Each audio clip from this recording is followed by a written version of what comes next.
2 centuries of silence. Ambassador HFY of the Galactic Council stood before the communication array, his crystalline fingers hovering over the transmission controls. Behind him, the observation deck of the Council's primary station hummed with the quiet efficiency of 1,000 species working in harmony. He took what passed for a breath among his people and activated the sequence he had performed 246 times before. "People of Earth," he began. His voice translated into thousands of languages simultaneously. "This is the Galactic Council's 247th invitation to join the interstellar community. We offer knowledge, protection, trade, and friendship among the stars. We ask only for dialogue. Please respond." The message shot through the void toward the small blue world orbiting an unremarkable yellow star. HFY watched it go, already knowing what would follow. Nothing. As always, nothing. He returned to the council chamber where the debate had already resumed. The massive spherical room contained representatives from over 3,000 civilizations, each floating in their designated atmospheric pods or gravity wells. The chamber's translation matrix worked overtime, converting biological, digital, and telepathic communications into formats each species could understand. 2 centuries, roared Commander Drathkol, his forearms gesturing violently. The Craxian war leader's scales rippled with barely contained frustration. 200 years of messages, warnings, and invitations. They ignore us as if we were insects. "Perhaps," offered Counselor Miriam, her flowing form shimmering with bioluminescent thought patterns, "they simply need more time. Some species develop more slowly than others." "More time?" Drathkol's laugh was like grinding stone. "We've given them more time than some civilizations have existed. Our initial scans showed they had radio technology. Basic, yes, but present. They knew we were here. They chose silence." HFY moved to the chamber's center, his platform rising to address level. "The humans possess nuclear capability, primitive quantum computing. They've established permanent settlements on their moon and sent probes to their outer planets. They are not primitives, yet they refuse all contact." "Then they mock us," Drathkol declared. "I propose we demonstrate the consequences of such disrespect." A wave of discord rippled through the chamber. Some species flashed agreement, others pulsed with concern. Elder Vornis, whose people had been part of the council for millennia, projected calm into the chaos. "We must consider all possibilities. Perhaps their silence carries meaning we have not decoded. Perhaps they face internal struggles we cannot perceive. Or perhaps," interjected Trade Master Zells, his mechanical voice cutting through the noise, "they have something to hide." The chamber fell silent at this.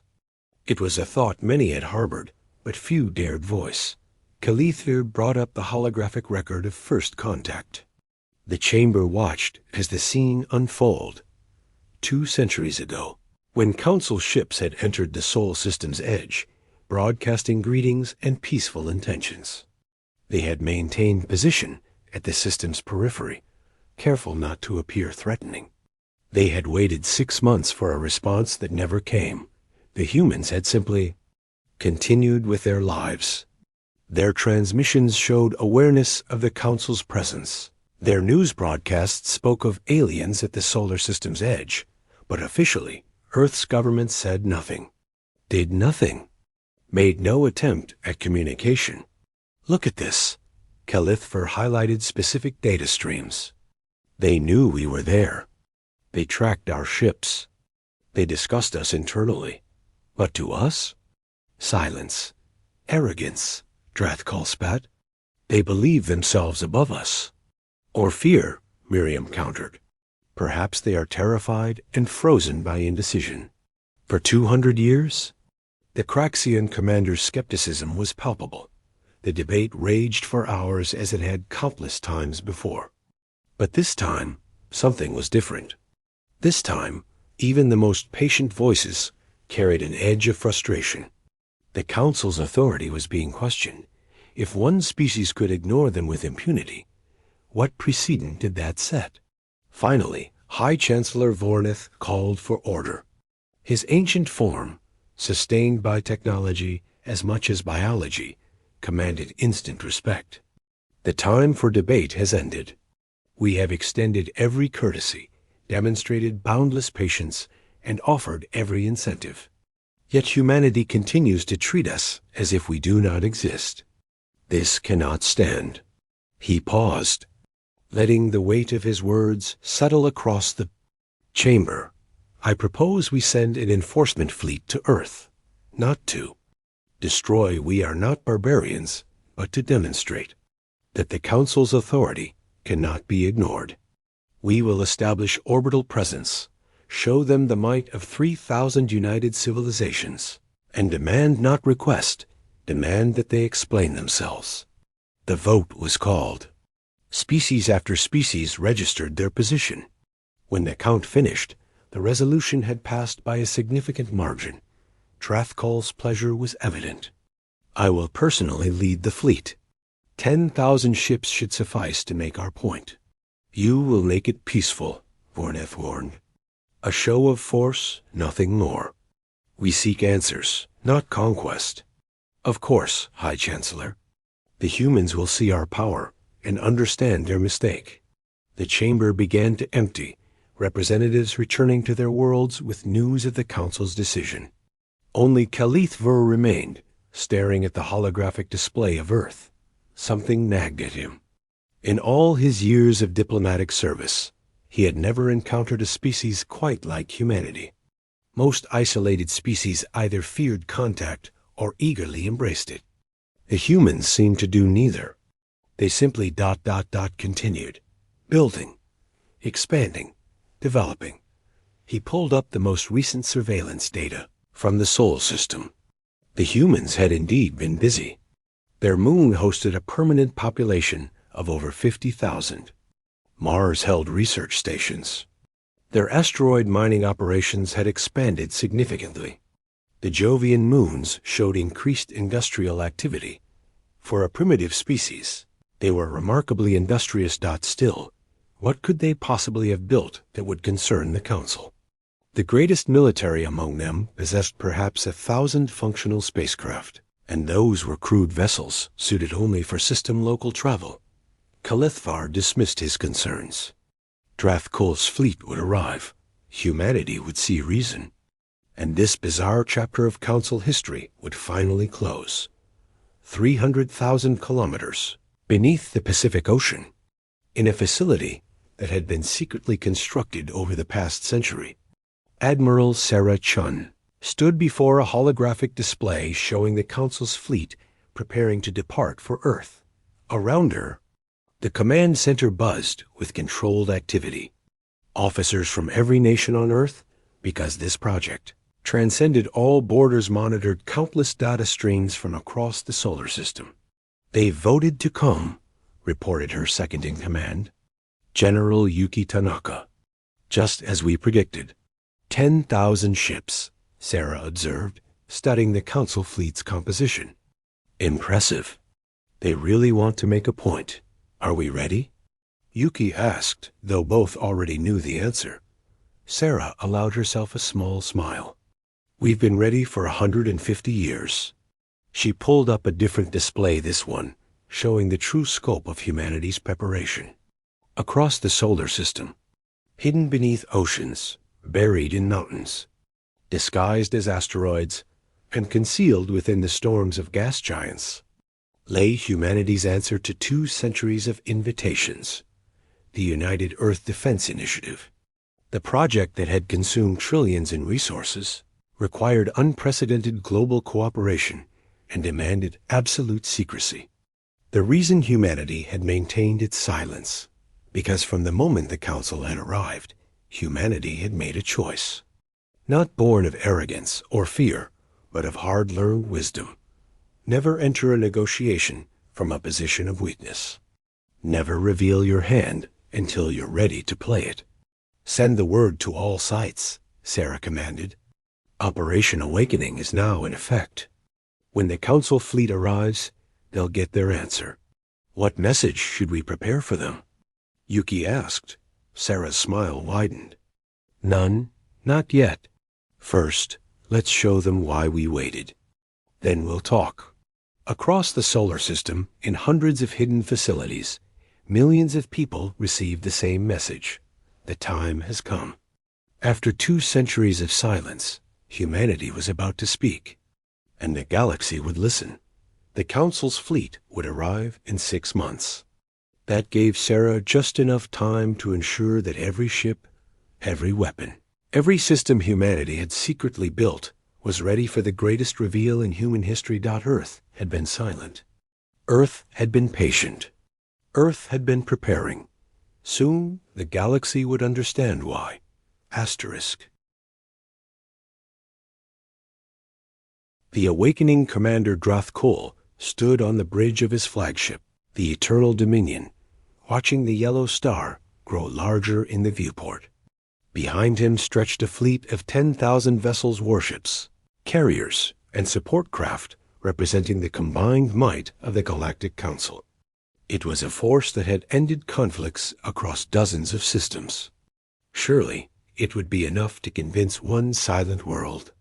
Approaching the heliopause, his navigation officer reported. Entering the Sol system now. Begin deep scans, Drathkol ordered. I want a complete tactical assessment of Earth's military capabilities. The fleet crossed into humanity's solar system in a carefully choreographed formation, designed to appear both powerful and organized. They had planned this approach meticulously close enough to be impressive, far enough to avoid appearing immediately threatening. As they passed Neptune's orbit, the first scan results began appearing on Drathkol's displays. Multiple installations detected on the third planet's moon, the tactical officer reported. Population, approximately 50,000. No weapons signatures. Mars shows research habitats. Small population, no military presence. Jupiter system has extensive mining operations. High industrial output for their technology level, but again, no weapons. Drathkol nodded, satisfied. As expected, they've been busy playing in their sandbox while ignoring the galaxy around them. Continue advance. Ambassador Kelithver, who had accompanied the fleet, studied his own displays with growing unease. Something felt wrong, though he couldn't articulate what. The humans were too calm. Their communications networks showed awareness of the Council fleet news broadcasts, government statements, civilian discussions, but there was no panic, no mobilization, no desperate calls for negotiation. Just. Calm preparation. Commander, Kalithvar said carefully, perhaps we should pause here and broadcast another message. Give them one final opportunity to respond before we enter their inner system. We've given them 2 centuries of opportunities, Drathkol growled. We advance. When they see our fleet in orbit above their world, they'll find their voices quickly enough. The fleet pushed deeper into the system, past the asteroid belt, past Mars, approaching Earth's orbit. That's when the anomalies began. Sir, the sensor officer's voice carried a note of confusion. I'm detecting unusual readings from the asteroid belt. Multiple high-energy signatures just appeared. What kind of signatures? Drathkol demanded. Unknown. They're unlike anything in our databases. They just ... activated, as if they were dormant until... The officer's voice cut off as more alerts flooded the tactical display. Energy spikes detected from Jupiter's moons. Io, Europa, Ganymede, Callisto, all showing massive power activations. Saturn system reporting similar readings. Titan, Enceladus. Neptune orbital space is lighting up with multiple signatures emerging from Earth's oceans. Thermal blooms indicating. Drathkol stared at his displays as they transformed from reassuring green to alarming red. What is happening? Kalithver had gone very still, his crystalline form refracting the warning lights into 1,000 anxious rainbows. "I believe," he said quietly, "we're about to get our answer." On Earth, in the Pacific Command Center, Admiral Sarah Chun watched the Council Fleet's position with the patience of someone who had waited 200 years for this moment. "All sites confirm ready status," reported General Tanaka. "We have positive lock on all Council vessels." Sarah took a deep breath. History was about to pivot on her next words. Every simulation, every calculation, every sleepless night of the past century came down to this moment. "Send the activation code," she commanded. "All sites. Full reveal." Her finger pressed down on the control, and across the solar system, humanity answered dot from Earth's oceans. Massive structures rose from depths that should have crushed any vessel. The Pacific birthed 3 enormous shipyards, each larger than a city, water cascading from hulls that had been built in secret over generations. The Atlantic followed, then the Indian Ocean, each revealing construction facilities that had operated in absolute darkness for a century and a half. But it wasn't the shipyards that shocked. The Council fleet dot, it was what emerged from them. Ships, thousands of ships, tens of thousands. Sleek vessels of human design, unlike anything in the Council's databases, bearing technology that shouldn't exist on a world the Council had dismissed as primitive. From the lunar surface, camouflaged hangars opened, revealing fighter squadrons that had been training in secret for generations. Mars stations transformed, defensive arrays unfolding like flowers of steel and energy. The asteroid belt erupted with motion. What the Council had scanned as simple mining stations revealed their true nature: massive weapons platforms, each commanding fields of fire across millions of kilometers. Jupiter's storms had hidden construction on a scale that defied belief. From the great red spot emerged a shipyard, so vast it could have built the Council's entire fleet simultaneously. Europa's ice cracked open, revealing submarine docks that launched vessels designed for both ocean and void. Saturn's rings shifted, and the Council sensors finally understood 20% of the rings weren't ice and rock. They were ships. Thousands of vessels had been positioned to appear as natural debris, waiting for this moment. Even distant Neptune's orbit produced warships, emerging from stations hidden in the planet's powerful magnetic fields dot, and every single vessel was powering weapons. On the Eternal Dominion's bridge, alarms screamed. Tactical displays showed red signatures in every direction: above, below, behind, ahead. The Council fleet was surrounded. "Count," Drathkal demanded, his voice barely a whisper. "Give me a count." The tactical officer's hands shook as he compiled the data. Initial count shows approximately 400,000 vessels. "Sir, they have 400,000 warships." The bridge fell silent, except for the continued wailing of proximity. Alerts. Energy signatures indicate weapon systems we've never encountered, another officer reported, voice trembling. "Their power output is..." "Commander, their smallest fighters are reading stronger than our cruisers." Kelithvar approached the viewport, staring at the display of humanity's armada.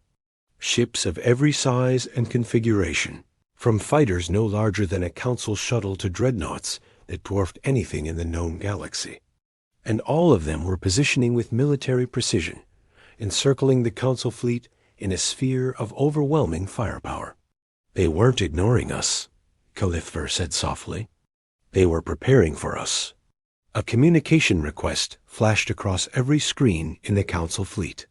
Earth was finally ready to talk.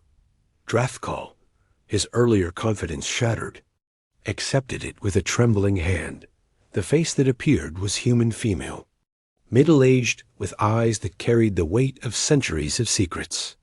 She wore a crisp military uniform marked with insignia from every nation on Earth. "I am Admiral Sarah Chun of the United Earth Defense Initiative," she said, her voice calm and measured. "On behalf of humanity, I welcome the Galactic Council to our solar system. This is impossible, Drathkal stammered. How did you build 400,000 warships without your knowledge? Sarah finished. Commander, we've had 200 years. You spent that time sending messages. We spent it preparing. Asterisk. But why? Khalithver interjected, moving into view. Why the silence? Why not simply communicate? Sarah's expression softened slightly. Ambassador Khalithver, isn't it? We've received all 247 of your messages. We've studied your council, learned your languages, analyzed your politics and power structures. We know you better than you could imagine. She leaned forward. But we learned something from our own history, Ambassador. Never negotiate from weakness. Never reveal your capabilities until you're ready to use them. And never, ever trust that good intentions alone will protect you. You thought we would attack? Khalithver sounded genuinely hurt. We thought you might not give us a choice, Sarah replied. Your council includes 3,000 civilizations. How many of those joined willingly? How many were invited by fleets similar to the one currently surrounded in our system? Asterisk, the silence from the council fleet was damning. We studied your history, Sarah continued. Your council has ended wars, yes. Brought prosperity to many worlds, certainly. But always on your terms. Always with the implicit threat that refusal means isolation or worse. You don't conquer. You don't need to. You simply make resistance futile. So you chose to make resistance possible, Drathkal said. Understanding dawning. We chose to ensure that any relationship between Earth and the Council would be one of equals, Sarah corrected. You came here expecting primitives who would be awed by your power. Instead, you found a species that spent 2 centuries becoming something you couldn't ignore or dismiss. Admiral Chun gestured, and the display shifted to show the full scope of humanity's armada. Every ship you see represents cooperation between every nation on Earth. We've buried our differences, unified our efforts, and built something unprecedented. Not because we wanted war, but because we refused to be helpless. What do you want? Khalithver asked quietly. The same thing you offered 247 times, Sarah replied. Dialogue, trade, exchange of knowledge. But as equals, not as supplicants. Earth will join the Galactic Council, Ambassador, but on terms that respect our sovereignty and our right to defend ourselves. She allowed herself a slight smile. Consider this fleet our credentials. Our resume, if you will. You asked why we didn't respond for 2 centuries. This is why. Because we needed you to see us not as primitives to be managed, but as partners to be respected. Drathkal's scales had gone pale. You've positioned weapons throughout this entire system. Every defensive installation is now active and targeting your fleet, Sarah confirmed. But notice, Commander, not a single weapons lock has gone active. We're not threatening you. We're demonstrating capability. There's a difference. This is madness, Drathkal breathed. The resources required were significant, Sarah agreed. But humanity has always excelled at achieving the impossible when survival demands it. For 2 centuries, we worked in secret, sacrificed comforts, and maintained absolute operational security. We built this fleet in our oceans, in our asteroids, in the storms of our gas giants. We built it in plain sight of your sensors, and you never saw it. She stood, her image filling the screen. So here is Earth's first official message to the Galactic Council. We are ready to talk. We are ready to join your community. But we're doing it with the full knowledge that we can defend ourselves if diplomacy fails. We're not asking for a seat at your table, Ambassador. We're taking one. Khalithver felt something he hadn't experienced in millennia: genuine respect mixed with healthy fear. High Chancellor Vorneth will need to hear this directly. We'll wait for his response, Sarah said. We've gotten quite good at waiting. But Ambassador, while you're reporting back to the Council, make sure they understand something. Earth didn't build this fleet because we're warlike. We built it because we're survivors. We've nearly destroyed ourselves a dozen times over our history. We've learned from every mistake. And one of our hardest lessons was this: peace is not maintained by good intentions alone. It's maintained by the mutual understanding that violence costs too much for anyone to consider it profitable. That's the peace we offer the Council, not the peace of submission, but the peace of mutual respect, backed by mutual capability. She made a subtle gesture, and across the solar system, humanity's fleet began a synchronized maneuver, not threatening, but demonstrating precision that spoke of decades of training. Your fleet is free to remain in our system while the Council deliberates, Sarah continued. Your guests here now. Strange guests who arrived uninvited with weapons, certainly, but guests nonetheless. We'll provide coordinates for a comfortable position in Jupiter's orbit. Your ships will find that we've prepared facilities for this exact scenario. You planned for this specific outcome? Drafkol asked, incredulous. We planned for every outcome, Commander. That's what 2 centuries of preparation means. We ran 10,000 simulations. This was always the most likely result. You would come in force. We would reveal our capabilities, and then we would finally have an honest conversation. Khalithver made a gesture of respect among his people. Earth has certainly given us much to consider. One more thing, Sarah added. We know your Council values proof of capability, so consider this. Every message you've sent us for 200 years was encoded with what you believed were unbreakable quantum keys. We've been reading them all from day one. We could have responded at any time. We chose not to, not because we couldn't, but because we weren't ready. She smiled. Now we are. Welcome to Earth's solar system Galactic Council. Shall we begin negotiations? 6 months later, the Council chamber witnessed something unprecedented. A new atmospheric pod materialized in the grate, Sphere 1 calibrated for oxygen-breathing species and marked with Earth's new sigil.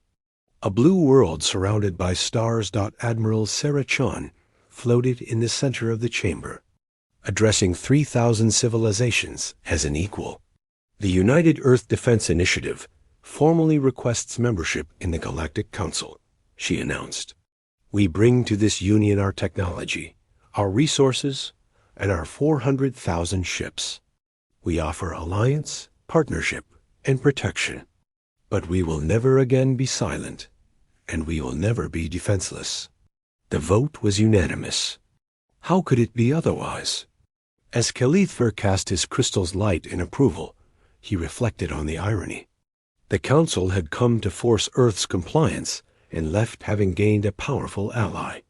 Humanity had remained silent for 2 centuries, and in that silence had spoken the loudest message possible. Later, in a private meeting, Drafkol approached Sarah with something resembling respect. Your species terrifies me, he admitted.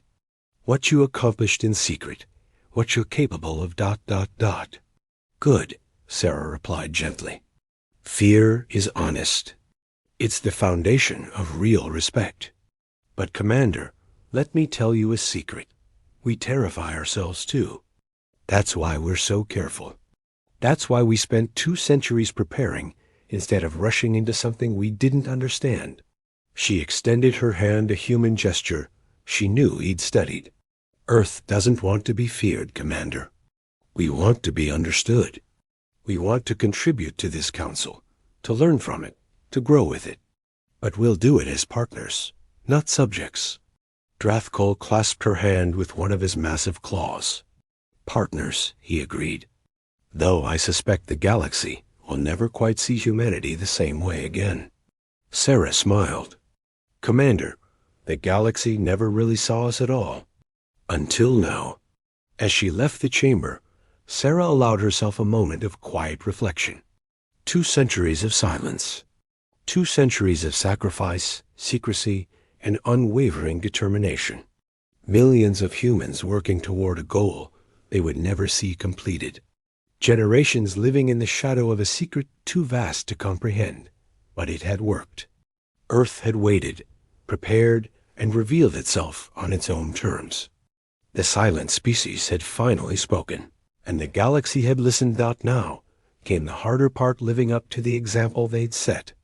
Maintaining unity, using their power responsibly, proving that a species capable of such patience and preparation could also be trusted. With the peace they'd fought so carefully to secure, the Council had invited Earth to the stars. Earth had declined until it was ready.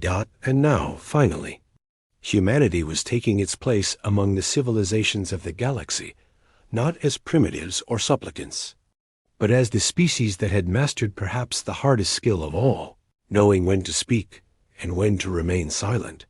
The galaxy would never forget the day Earth finally answered.